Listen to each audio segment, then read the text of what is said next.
Hello everybody, this is Carmichael the Cat, and welcome to your 6th, I think, C++ tutorial. In this tutorial, we'll be going over arrays. So, what an array is it's a box that holds variables, pretty much. So, to declare one, we just have a variable type, and then the name of the array, we'll call it array1. I misspelled array again.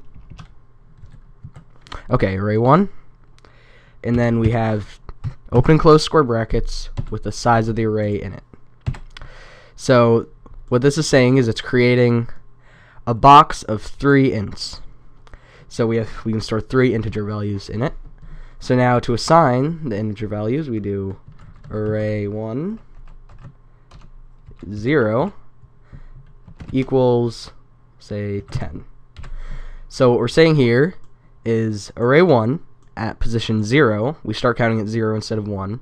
So the positions in array 1 are 0, 1, 2, not 1, 2, 3. So array 1 at position 0 is equal to 10. So likewise, array 1 at position 1 is 20. And array 1 at position 2 is 30. Not 32, 30.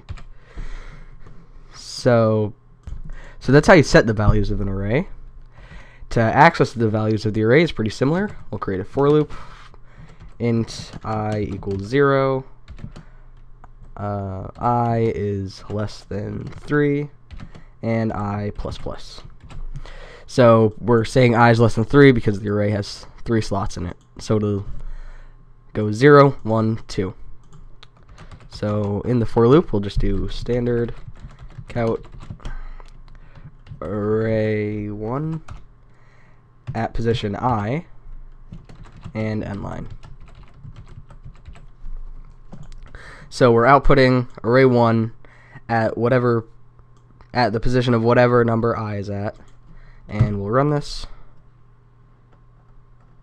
and control F5, 10, 20, 30. So that's one way to declare an array.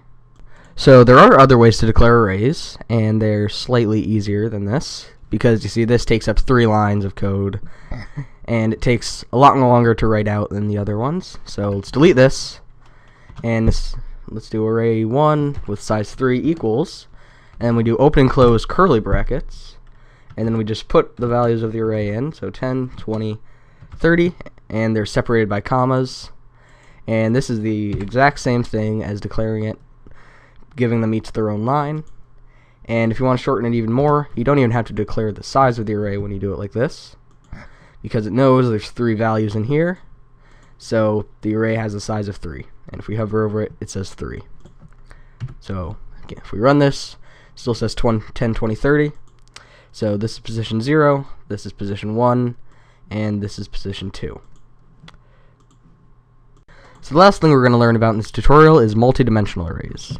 So what those are is it's an array that holds arrays and keeps going down from there. So an array that holds arrays, blah blah blah, down as far as you want. But in this tutorial we're only going to go to 2-dimensional arrays. You should be able to figure out how to use 3-dimensional arrays from this, but we're only going to really need 2-dimensional arrays for now. So we're going to use the same method of declaring the array, but we're going to put more curly brackets here, and we're also going to need 2 more square brackets here because it's an array of arrays. And I think we do actually need to declare the size if we do this, so let's make them both 3. So we'll do 10, 20, 30, and then in more curly brackets we'll do 40, 50, 60, and again 70, 80, and 90. So you, oh, I forgot a comma here. So you can see here that there's an array because of these curly brackets. We need another one here. And it's holding more arrays that hold ints. So if we try to run this now, it'll output some weird values. You don't need to know this, but this is the location in your computer that the arrays are being stored. but that's pretty useless to us. So to actually output the values of the array, we have another for loop in here. So we'll do for int j equals 0, j is less than 3, and j plus plus.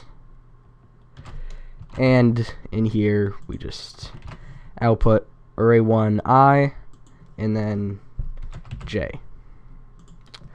So now 10, 20, 30, 40, 50, 60, 70, 80, 90. And we can actually do this too.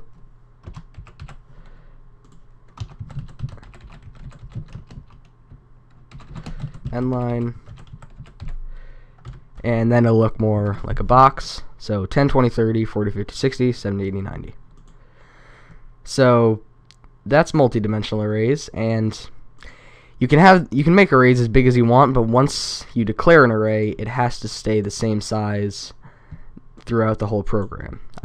You may be able to change it. I think there are complicated ways of changing it, but I don't know how to do it. But just in case you do want to do a three-dimensional array, you just do that, and then put more curly brackets here. And I think you can figure out how to do it. But we only need two-dimensional arrays for now. So, I have two semicolons here. I guess you can still run it with that. So, I think that's all for this tutorial. In the next tutorial, we will I've said this before, we may make a text game with what we've learned so far, unless I think of something else that you should learn before we go into that. So, see you in the next tutorial.